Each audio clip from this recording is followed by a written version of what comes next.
مستحيل يجون، احنا بتجي الهيمة. خابرناهم.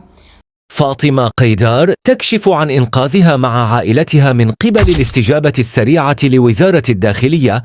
راجعين انا واهلي من اربيل البغداد، احنا بدياله، خلصت السياره بنزين ووقفت بينا، ظليت هنا حايره وصافنه يا رب وين اروح، وجهالي وياي وولد اختي والدنيا مقلوبه وكلهم بمسؤوليتي.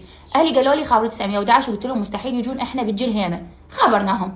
من 10 الى 15 دقيقه 911 صاروا يمنا وياهم جريكان بنزين 25 لتر. يابا هاكم فلوس البنزين ما يقبلون ياخذوها، يابا رحم الله والديكم حددوا موقعنا خلال دقائق واجونا. وهذا نداء لكل بنيه ولكل شاب يمرون بازمات عائليه بالشارع، تتعرضون لاي موقف، كوني اني اعلاميه لازم اوصل لكم الموقف اللي مريت بيه. اجونا بخلال دقائق وكانوا بحمايتنا ولحد ما عبرونا المركز مالتهم. شكرا لوزاره الداخليه، شكرا لان اني حسيت روحي بامان مو طبيعي وانتم موجودين، كنت بالشول وانتم جيتوني وخليتوا السياره تمشي من جديد وصلنا للبيت بخير وسلامه وامان. شكرا للدوله العراقيه، انا فرحانه وفخوره انه انا عراقيه وفرحانه بهذا الانجاز.